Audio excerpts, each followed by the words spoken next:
Ayo, berani gak malam-malam keluyuran di Lawang Sewu? Iya, Lawang Sewu yang terkenal banget di Semarang itu loh foodies.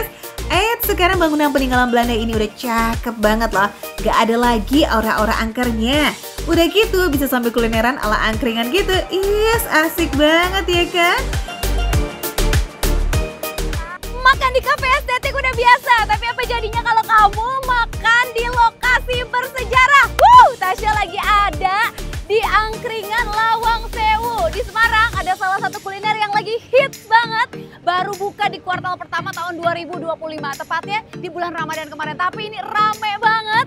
Tasya lagi ngantri di sini dan sebagian lainnya tuh udah dapat tempat duduk ke sono. Kita ngantri dulu, kita lihat-lihat kira-kira ada menu apa aja.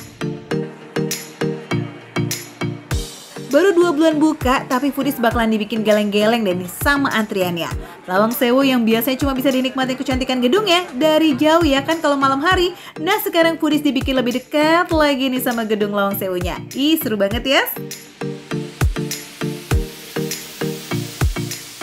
Dari jam 7, jadi dari sebelum buka foodies, jadi tepatnya bukanya tuh dari jam 8 malam sampai jam 4 subuh. Tapi biasanya sekitaran jam 12 malam katanya udah habis ludes makanannya. Wah kalau kayak begini sih harus saset-saset, tas-tas nih foodies biar kita nggak kehabisan. Cus! Makan receh kasih tahu rulesnya ya foodies. Jadi nih kalau foodies mau makanan khas angkringan ya, berarti foodies harus ambil dulu makanannya di meja prasmanan. Habis itu baru deh tuh ngantri di kasir buat ditotalin. Tapi kalau yang menu porsian nih foodies, kalian harus antri dulu di kasir dan langsung pilih pesanannya pas di kasir. Gitu ya guys. Akhirnya foodies, sesaat lagi kita sampai kasirnya setelah sepanjang jalan kenangan. Tuh lihat yang belakang Tasya. Aku pengen pesan, katanya kalau makanan khas Semarang tuh adalah nasi ayam ya Mbak. Ya. Nasi ayamnya 1 boleh, creaminya boleh 1. Sate-satean aku mau ambil 10 sama gorengannya 6 Mbak. Jadi paling murah harganya berapa sih Mbak di sini? Paling murah 3.000 nggak ada gorengan. 3.000 untuk 1 buah gorengan foodies. Receh banget gak tuh? Gak pakai lama foodies, setelah bayar foodies bisa langsung datang ke tenannya aja untuk ambil pesanan. Udah penuh aja nih ya tuh nampannya Tasya. Fix kalap ini mah. Katanya kamu belum ke Semarang kalau belum cobain nasi ayamnya. Kalau orang Solo biasanya nyebutnya dulu nasi liwet, kalau di sini namanya nasi ayam. Ngomong-ngomong mana ayamnya? Ini dia foodies. Dari nasinya dulu foodies. Nasinya pulen, lembut dan wangi foodies ya. Wanginya lumayan kecium dan kerasa ketika masuk ke suapan pertama foodies. Apalagi ditambah aku ngantri dari tadi lapar foodies ya. Semua nasinya itu udah kena kuah opor tuh foodies. Jadi baru makan nasinya aja udah berasa banget rasa gurihnya. Dan nasi panas yang pakai alas daun pisang kayak begini nih, emang nambahin aroma nikmat yang gak ada duanya ya gak sih? Ayamnya pakai ayam opor foodies. Jadi rasanya enak. Terus gurih-gurih gitu foodies. Untuk teksturnya juga lembut banget foodies, gampang banget dikunyah. Si opornya ini kayaknya udah lumayan lama dimasaknya. Jadi karena ayamnya direndam terus, si dagingnya tuh ikutan berasa. Jadi bukan cuma rasa dari kuahnya aja, tapi rasa dagingnya juga.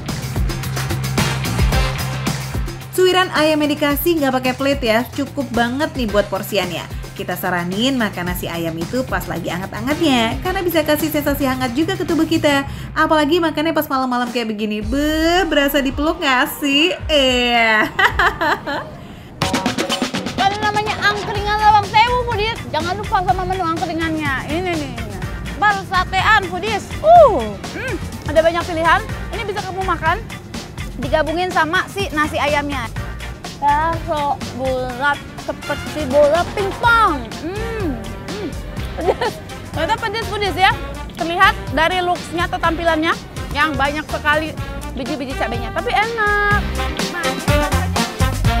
Padahal warnanya coklat gitu ya, dikira mah bakalan manis, ternyata pedasnya lumayan ngagetin nih. Ada hampir 10 jenis sate-satean yang bisa kamu pilih di sini. Tapi yang paling sering habis nih foodies si bakso bakar sama sate tofunya. Buat sate tofunya sih real manis banget seperti tampilannya ya. Lembutnya juga bikin lidah nyaman banget. It's so very yummy. Foodies, ini udah hampir tengah malam Foodies, tapi di belakang Tasya masih rame pol. Nggak habis-habis pengunjungnya bergantian Foodies. Ngomong-ngomong, tempat ini tuh dikelola sama KAI Wisata dan di bagian depan juga ada kereta tuh ya. Ada Shushu Train namanya dan biasanya aktif di pagi hari, tapi kalau malam hari ya udah ditaruh aja di situ Foodies. Lanjut lagi nih kita review yang ini, creamy, yang keriting-keriting sama kayak rambutnya Tasya. Wah, kita coba. Foodies, lihat tuh. Mie-nya dicampurin sama sup krim. Kita makan. Terdengar dari sudut putannya ya Foodies ya. Secara plating, looks-nya bagus banget Foodies. Mirip-mirip kayak kalau versi bulenya tuh ya, kayak spaghetti carbonara. Tapi versi lokalnya adalah creamy ya. Versi Semarangnya tuh creamy. Rasanya? Bosen makan mie yang gitu-gitu aja? Nah, creamy kuah mushroom ini jadi solusinya. Tekstur mie-nya yang lembut bikin gampang banget buat diseruput. Di tiap seruputannya juga ada diselimuti nih sama kuah mushroomnya yang super creamy and juga gurih. Eits, apakah itu aja? Ya tentu enggak dong, masih dikasih cheese sauce-nya lagi nih sebagai tambahan topping. Wah, kebayang nggak sih se-cheesy apa tuh Foodies? Iya nih, Foodies juga udah siap-siap ya kan buat merapat ke angkringan Lawang Sewu kok. Nah Foodies, for your info, kalau mau ke angkringan Lawang Sewu jangan hari Senin ya, karena libur. Datangnya mulai dari jam 8 malam aja, biar masih bisa pilih-pilih menu dan juga lauknya. Sip! Vibes-nya ala-ala kayak piknik gitu Foodies. Cocok banget buat kamu yang mau ngedate bareng sama pasangan kamu ataupun rekreasi bareng sama keluarga. Langsung aja datang ke angkringan Lawang Sewu. Pastinya makan receh, menu receh, tapi rasanya gak recehan.